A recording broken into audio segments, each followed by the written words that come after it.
Good morning. Um, Thursday? Is it? Yes. Yeah, we made it to Thursday. Um, Pretty great. So I guess it's going to rain today, maybe, or maybe tomorrow. I keep looking at the weather forecast and seeing, rain, but then we haven't gotten any rain. So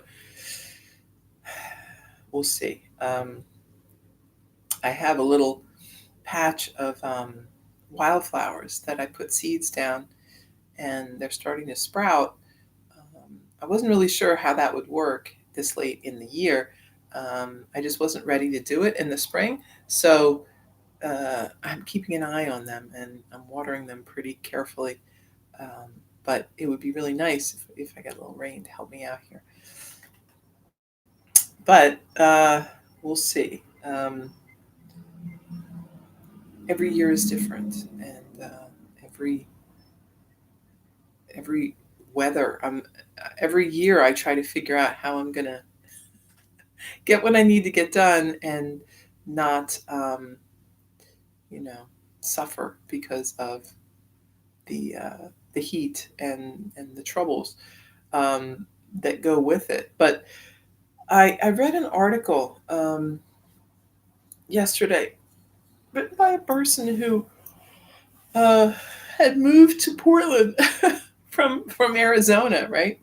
Uh, and the heat sort of followed them, right?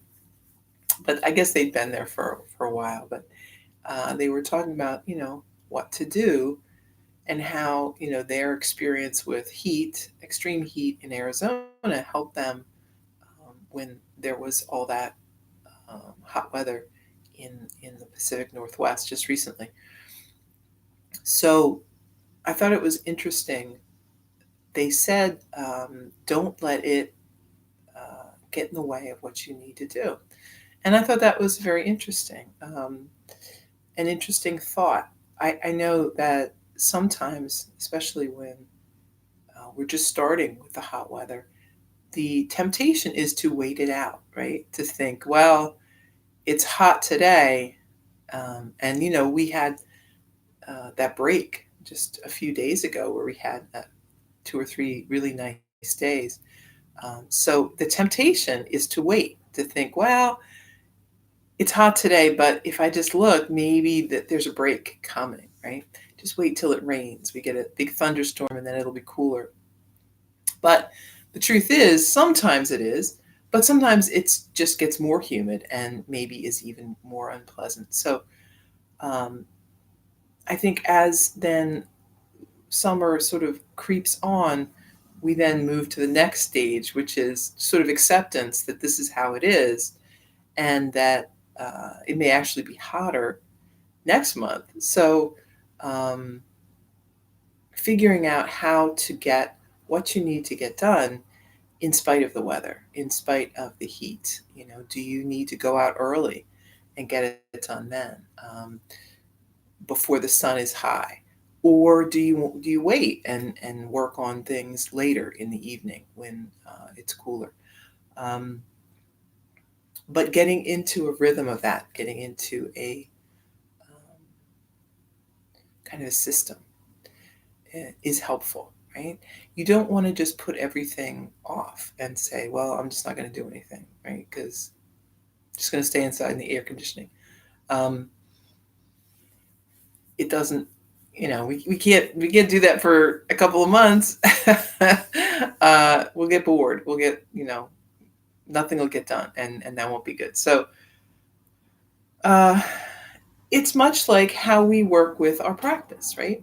Um, how can we get what we want to get done, um, given our circumstances, right? Maybe we don't have a huge amount of time for our practice. Maybe we don't have the physical strength or flexibility for the things that we might want to be able to do with our asana practice. Um, Making accommodations and figuring out how to get what you want to get done in the time that you have, in the body that you have. This is important. And not just figuring it out, but making peace with it, right? Understanding, okay, maybe I'm not a hot weather person. So some people really are. My neighbor across the street when we moved in here loved the heat, loved the hot weather, and really looked forward to the summertime. Um, she wore, like sweaters and long pants, even in the heat. Like she was constantly, I think, running on the cold side. Whereas I am always hot. Like even in the winter, I tend to feel hot. So um, knowing your nature, right? What is your favorite time? Maybe summer isn't your favorite time. Maybe you don't like the heat and humidity. So how can you how can you get around that? How can you still function and work through that? You could move. I mean, that's a possibility. I keep looking for that place where it's kind of 70 degrees, 60, 70 degrees, and constantly low humidity. I don't know where it is, but if I ever find it, I might move there. Um, or you can just work your way around it. A lot of how we manage things is our attitude toward them, right? If we're dreading something, it's going to make it 10 times worse than if we just get on with it. I notice this certainly with a lot of the projects that I do, that the planning and the sort of uh, paperwork and thinking that goes ahead of the project oftentimes uh, leads me to dread what is coming. Um, it seems so complicated. It seems so much um, that it's very hard to just get started. Um, and the same thing with, working outside in the heat, right? It's going to be so terrible. I'll just stay in for a little bit longer. Let's just stay cool. Maybe it'll be a little cooler in like an hour. It's easy to procrastinate and to not get right into it. And your practice, right? Oh, I don't have time right now, but I'll do it tonight or I'll do it this afternoon. Okay. Well, now I'm tired. I'm going to go to bed. So I'll do it first thing in the morning. And then first thing in the morning, something comes up and you haven't done it. So again, like, uh, these things have to be made priorities and also understand your nature to procrastinate things, to put them off, to build them up to be something much bigger and scarier in your head than they really are. And we, all of us, have a tendency to do this. Um,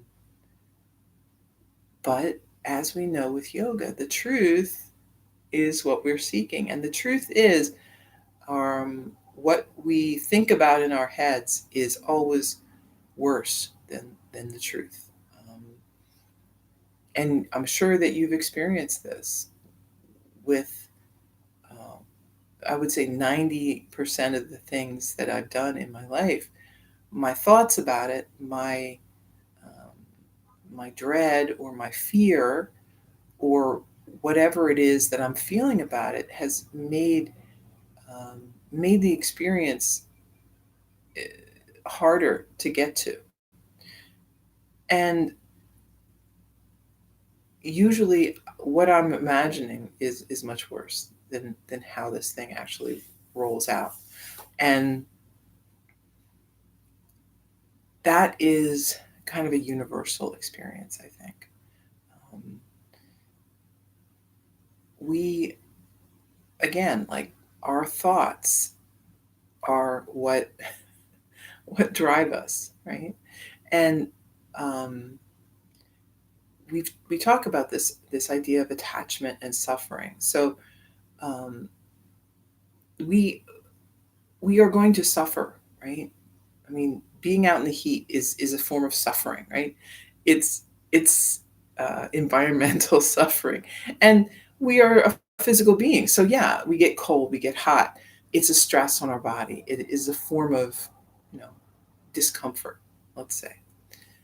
Not unlike the discomfort of practice, right? Trying to stretch into a pose or moving in a way that is unfamiliar to you. So we know this is true, right? Um, but we have a lot of the suffering is what goes on in our head, right? So you have the anticipation, right, of it. Um, we have the thought every time we think about it. Oh, it's going to hurt. Oh, it's going to be hot. Oh, we have that thought, and then we actually experience it, and then after the fact, we have more dread, like, oh, well, what will tomorrow be like? Or, oh, I got to practice again. When am I going to do that? I got to. So that's three times we're suffering, right? When in truth, we could just narrow it down to one, um, the actual experience, which, again, as we've seen, is usually the least part of the suffering, right? It's the other part that is so uh, draining and exhausting, right? That anticipation, or um, the the regret, right? If we don't do it, or if we're putting it off, right? That sort of guilty feeling that we're kind of shouldering. Um, so all these things, right? We want to release them and just understand that, you know, things are what they are. We will do them or we won't do them.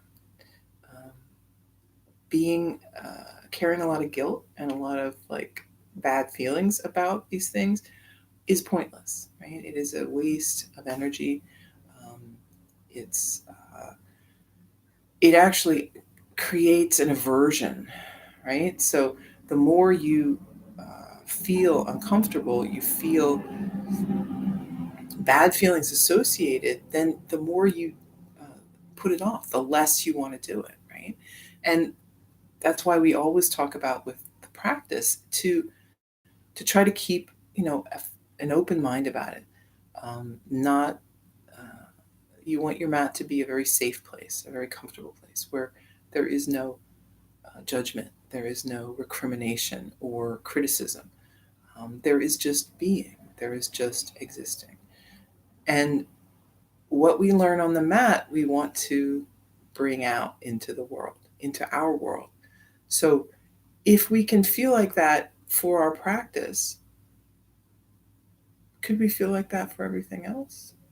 Could we use the tools that we have learned about equanimity, about compassion, about um, non attachment, right? Not holding on to feelings and thoughts. And then move that into our other things so that um, we are not dreading what is to come. We are just moving on, going to work, doing what we need to do. Um, it's a shift in how we think of things. Um, there are many things that we attach a lot of thought to, a lot of ideas and beliefs. Chores, right? Chores around the house are another really good example of this, where we get very negative feelings about them. Maybe chores at your house were punishment, right? Maybe that was something that you were forced to do as punishment for something else, or um, it was a very negative experience, right? Your mom or your dad, said, it's your job to do this, and they nagged you to do it, and you had to do it, and or maybe you were doing jobs. I know at my house, my mom did a lot of the regular day-to-day chores, but there were other things that we had to do. Like we did a lot of yard work and a lot of other things um, that I really didn't like because it was hot, right? I don't like being hot, but also I felt ill used, right? Um, my parents lived in, big house, big yard, a lot of yard work, a lot of stuff to do. And I always thought, well, this isn't mine. This isn't mine. I didn't choose this. I don't want to do this. I'm gonna live in an apartment. Well, that didn't happen, right? It did for a while, but eventually. But I try to be really, really, really aware of this. So I've never made my children do yard work. I've never made them do things that I feel are extra, right? They do need to do indoor stuff like cooking and, cleaning up and emptying dishwasher, stuff like that, day to day stuff. They're using that space. They need to keep it clean. But I care about this other stuff. They don't care about it, right? Um, so but I struggle with that, right? Because to me, it's a terrible thing, right? I hated it as a child. So I'm trying to get over that now because I love the result. I love the plants. I love having a yard that I enjoy being in. So if we can turn it, we can turn the way we think about things. So you're not, it's not a punishment to do these things. You are making your place, making your world more beautiful. You are making it more functional, right? You are cleaning these dishes so that you can use them again to feed your body, to um, be good to yourself.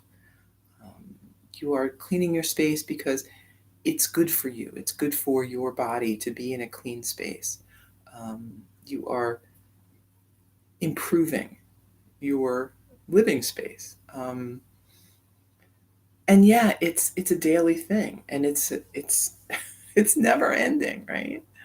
But so is breathing. So is all the other things that we do to keep ourselves alive, to keep ourselves healthy. Um, if we can look at those things as simply part of our life on earth, part of our daily routine, they become less burdensome. They aren't something that we're doing because someone told us we had to do them, but because we truly think it is important for us. It is something that we want to do. And there may be things you can do to make it easier, right? Um, maybe you don't need a dishwasher. Maybe you don't even use a dishwasher. Maybe you can just hand wash dishes. Or if you're sick of hand washing dishes, get a dishwasher, right? Um, there are a lot of ways that we can do things that might be different than how we were raised. Um, if you don't like yard work, move to an apartment. The hell with it. Pay someone else to do it. That's something that we also don't think about is that there's no sin in this. The way I was raised, you never paid anyone to do anything. That was lazy. You did it yourself. As a result, very, very many things did not get done around my house because we were waiting for the time to get that done. So, as an adult, I had tried to overcome that to some greater or lesser success, depending on what you're talking about. But um, I do understand that we don't have all the time in the world and that you do need to decide, right? We talked about triage the other day. Triage your house, right? What are the things that bother you the most? What are the things that you can do? What are the things you can't do? What things do you think you could learn to do and you want to do? What things do you never want to do? Figure it out. If you have stuff that you'll never learn to do, you don't want to do, find someone else to do them. There's no sin in this, there's no shame in this. This is how we get through life. There are people who love to do some of these things, believe it or not. Um, and you are giving them an opportunity and some money, and that's a great thing. Um, so finding out, right, your nature, your abilities, your um, best use um, is important. I would not recommend paying someone to do everything. People do that, right? But I think it breeds a kind of laziness and entitlement that you don't want in your life, right? If you think about it, people who pay for all of their day-to-day activities to be taken care of are very much, it's a very much like children, right? You're back in the state where you're a child. Someone else is taking care of all of your responsibilities. Yes, you're paying them to do that, but you're also not necessarily involved on a daily basis with the everyday um, parts of living. And these are the parts that, again, connect us to each other.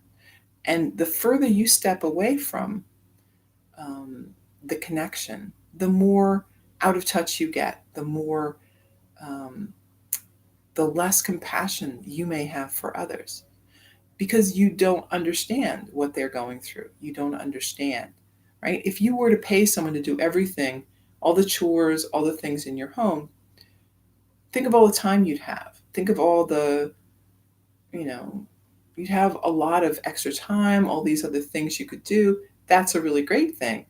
But it's kind of rough because all of a sudden then your life has changed. And when you look at other people and you're like, well, I don't understand. Why don't they just do this, this, and this? Why don't they get a new job? Why don't they get it? Well, from your perspective, you have all the time in the world. They, on the other hand, have no time at all. Already you have stopped understanding. And we may not, right? We still don't understand what it is for someone who has two or three jobs, who is, working all the time, no time off. Um, but we might have an inkling for that. The further you pull away from normal average life, the less um, sympathy you have, the less compassion you have. And it's not an instant thing, but it's a thing that happens, right? And we've all seen this. Certainly, they make fun of like politicians and different people, wealthy people who don't know what a supermarket is like, right? They don't know about supermarket checkers. They don't know about um, this sort of shared experience that most of us have because they don't do it anymore. They haven't done it for years, and they're completely out of the loop, right? There was just a thing recently about politicians in New York asking them what they thought the price of a home in Brooklyn was, and some of them said, $80,000. you know, I don't even live in New York, and I know that's not right. You can barely buy a house around here for $80,000. It's more like a million, or 800,000. Um, that's pretty bad, right? If you want to be the mayor of a city and you don't even know how much the houses cost, what does that tell you about um, your ability to relate and understand the people that you want to represent? It's not good. So staying current, staying aware of what's going on is important because, again, we're all one, but we aren't all equal, right? We are equal in our estimation, in our in what we deserve, in what we should be experiencing. We are not none of us of more value than the other, but clearly we are not equal in our experience. Many people have a great deal of wealth, while many people have none at all. Um, this leads to the problems that we have, right? People have a hard time relating to one another when we don't have a similar experience. And again, we tend to push into our tribes. So we are friends with the people that we live near. Um, People that live far away or in a different neighborhood, we don't really know about them. We don't really care that much about them. Um, it's not good. So as yogis, right, we're trying to break out of this mindset. But everything we can do to kind of share an experience will help us. It will help us stay. because we're human, right? We also have these tendencies, um, and we don't want to get carried away by them. So, um, staying grounded, right? This is what I consider staying grounded, not losing that connection. And in many ways, this is um, what makes us in our path somewhat easier, right? At one point in time, yogis were people who really left society. Like they moved off. Maybe they were living in a cave off somewhere in the hills. They had their own thing going on, and they didn't really interact with other people. And it was sort of um, a special thing, like a separate thing. Um, but now, right, we are, as yogis, we are in the world. We are um, householders and students and parents and grandparents, and we are living life right in here with everybody else, um, which is good, which is great. It really makes us part of what's going on. But it's harder, right? It's certainly easier to stay focused, to stay contemplative when you have all the time and all the space to do that. It's a little harder when you're here. But I would say it's actually, um, in some ways, easier, right? Because we are reminded of all the people around us. We are learning and we are tested. Um, we are putting these things into action. It's easy to be calm and peaceful and, very meditative when you're off in your own space. But when you've got a whole bunch of stuff going on around you, that's the challenge. So let these things be lessons to you. Let them be opportunities for you to exercise all of these yogic powers that you're developing. um, and you know, find where you can improve and where you can um, become more compassionate, become um, more able to function um, in any climate, in any um, state of being, right? Because that's the goal, right? That is one of the goals, is to maintain your space, maintain your um, demeanor, your calm, regardless of what's happening around us. So that's the goal. All right. So let's move a little bit. I was working on, I have a project that I'm working on that involves a lot of reaching and turning and doing stuff, and my shoulders are feeling it today.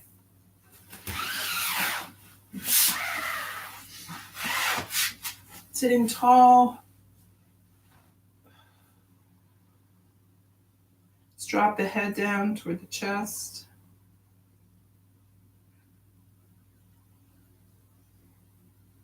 And then rotate the neck.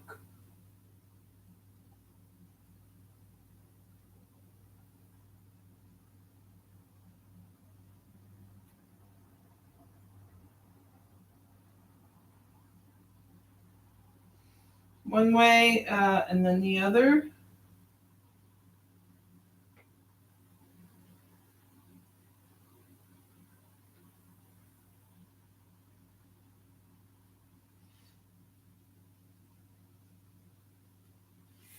Arms wide, take a deep breath. Exhale, hands together. Inhale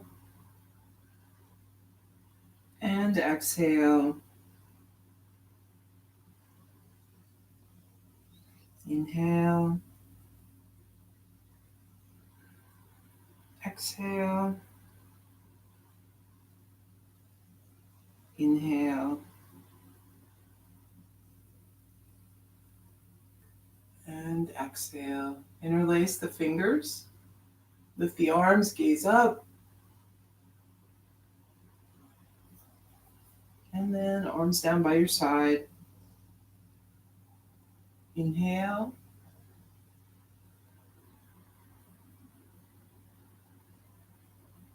Exhale.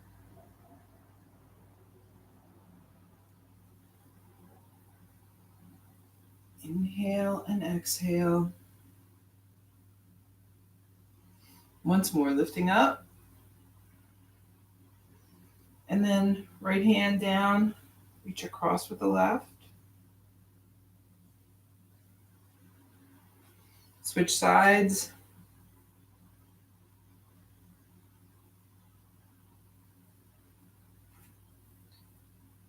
Lift the shoulders, roll back.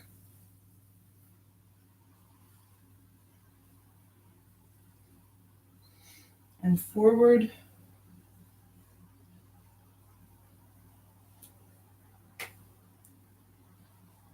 Left hand on your right knee, sitting tall, and then twist.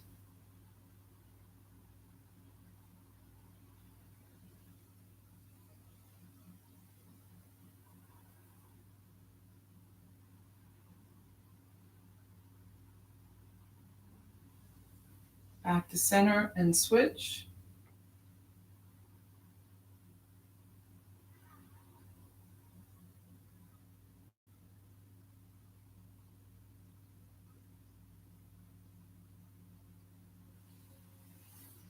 Back to center. Bring the soles of the feet together. Let's sit tall. Take a breath. Lean forward.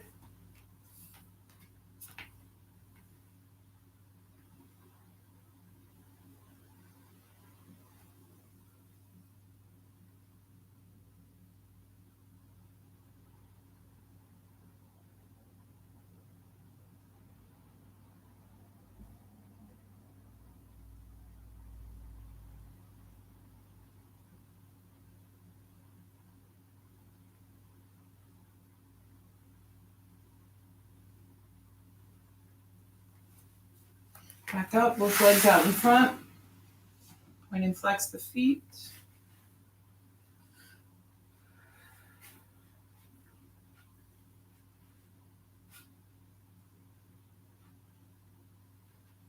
And then rotate through the ankles.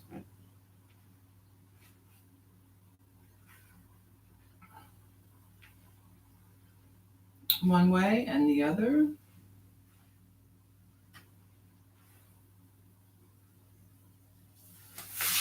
Let's bend the right knee, sit tall.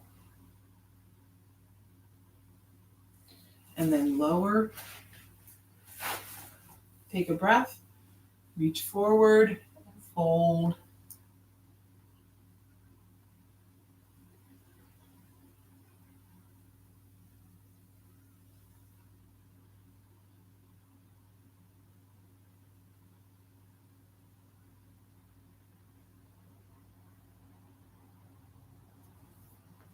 We'll switch it around. Sitting tall.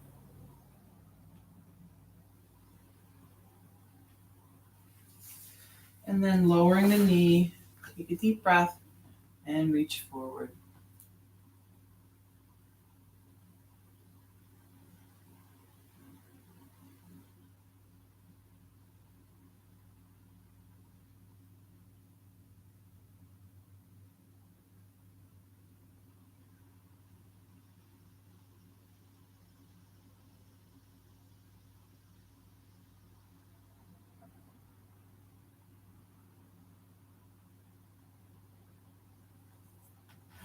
Arm back up. Both legs out. Deep breath in. Fold forward.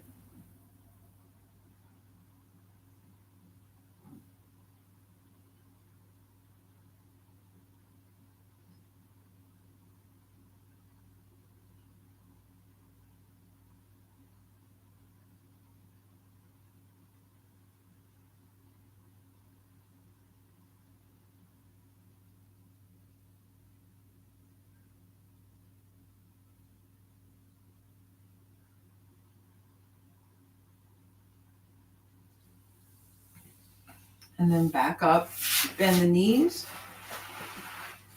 lower down.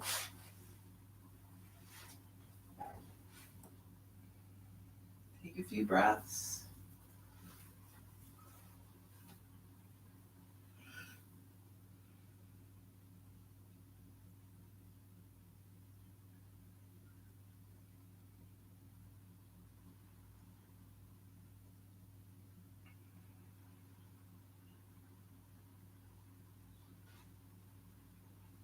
Let's bring right ankle on top of the left knee. Whatever your supine pigeon looks like today. Extend the leg if you feel like it.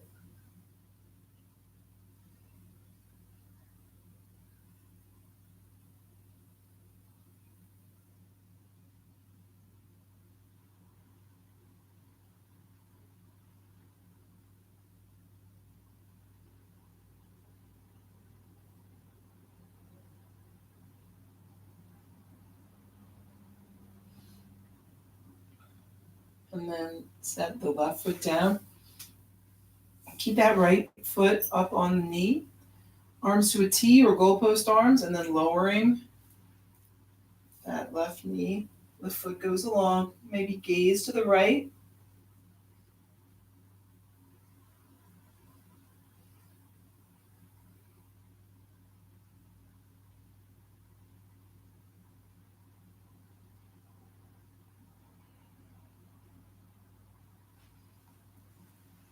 And then we're back to center.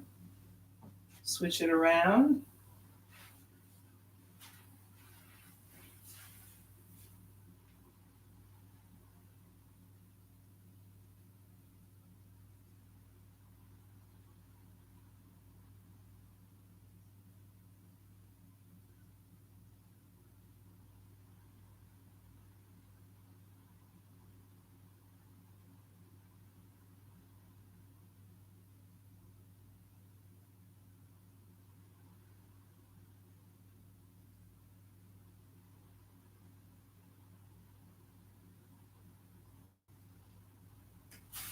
And then setting your foot down, we'll lower, gazing left.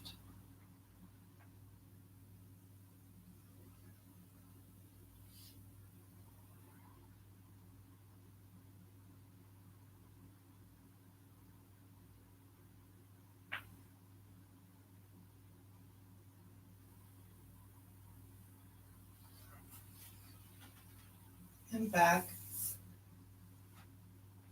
Let's walk the feet to the edges of the mat, bump the knees together. Relax and breathe.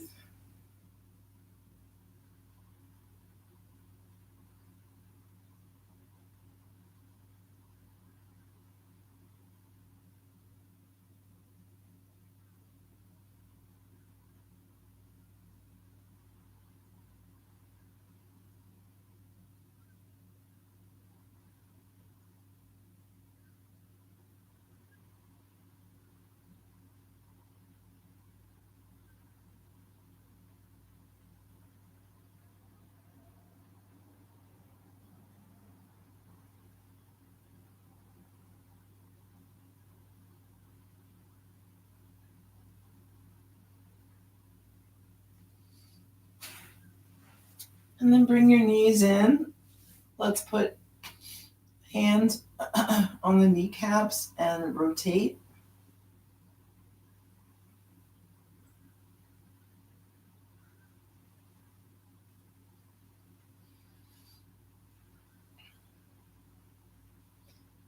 And then reverse direction. So whichever way you were going, go the opposite.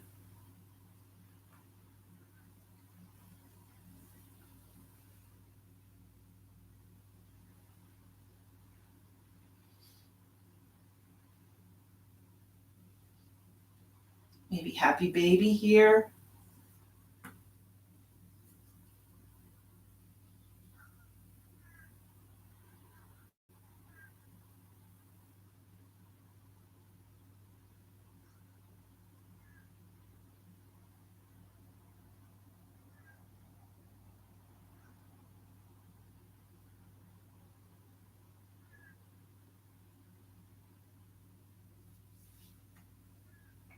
Extend the legs,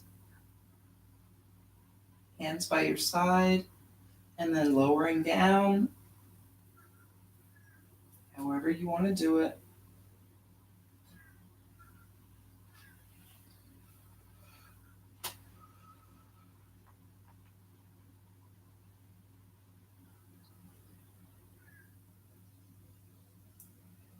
And find someplace comfortable to rest for Shavasana.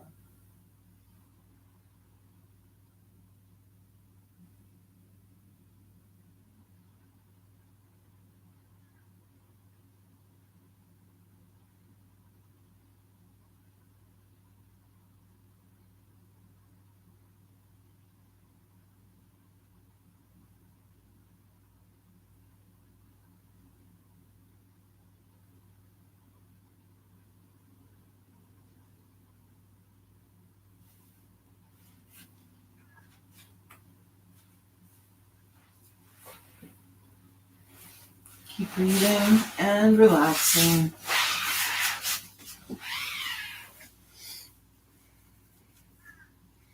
I think an important thing to remember is that we have time. Right? Yes, time is a finite resource, and our time here on earth is limited. But we can set ourselves reasonable expectations. Um, I notice that when I get started on a project or really interested in something, I tend to bite off way more than I can chew, right? Which can make you feel discouraged and um, like there's just not enough hours in the day, right? Because there isn't. You've already overbooked yourself. Your planning is much larger than your ability to complete. Um, so be kind and understanding with yourself. Know that um, your mind is working at twice the speed of your body. Um, so allow yourself the time that you need to get things done. Know that there's always another year if you aren't getting everything done this year. Um, there may not be, right? I mean, that's the truth of it, is that we never, any of us know how long we have. But on the upside, you won't care whether you got that done or not, right? Because it won't matter. It only matters now because we make it matter, right? In in a very perfect sense, the only thing that matters is that self, is that connection with the self. That is the eternal thing. But in practical matters, right? We want to do things. We want to get things accomplished. Um, but remember, just keep your focus on what's really important.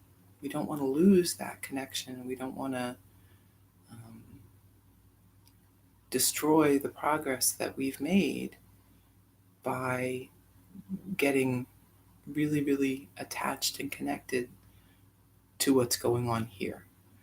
Um, if you have to make a choice, choose the self, right? Choose that connection. And don't worry about the other stuff. It only seems really important now because we've made it so. And we could choose not to make it so also.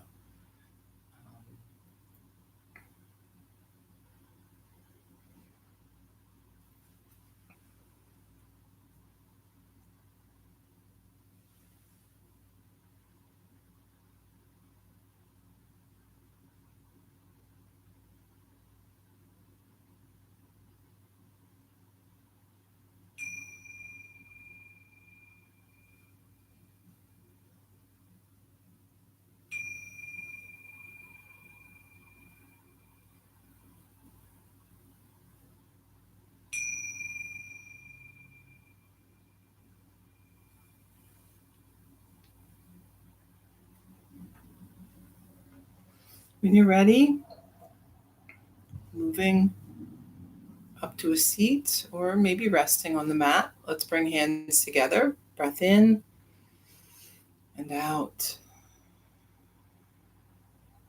Thank you for taking time to be on your mat today and for sharing it with me.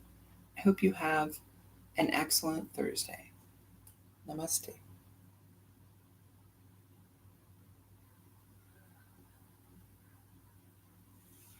Okay, meditation,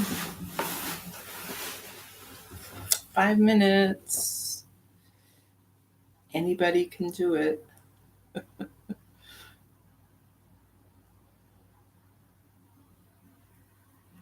Even the worst meditation I've ever had is still pretty good, I gotta tell you.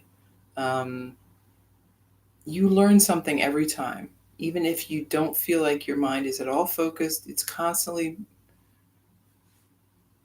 right? If that's what's happening, if your mind is constantly jumping from one thing to another and you're having to release those thoughts again and again, you're getting good practice at doing that.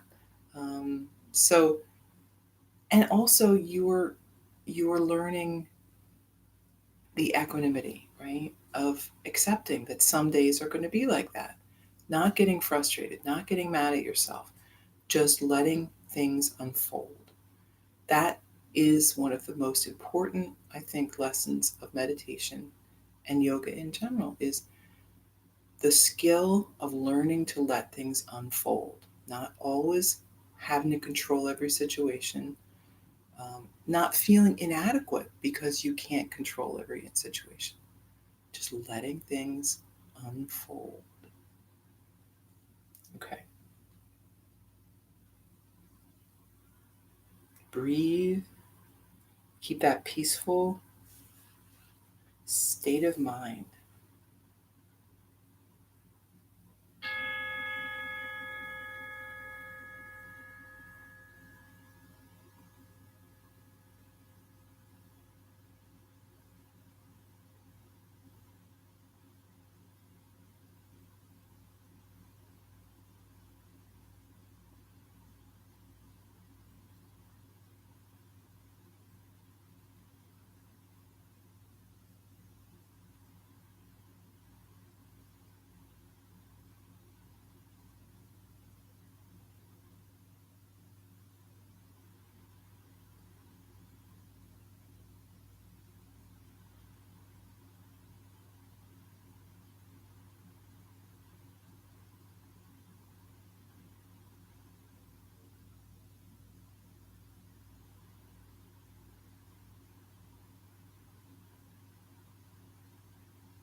Okay, we're back.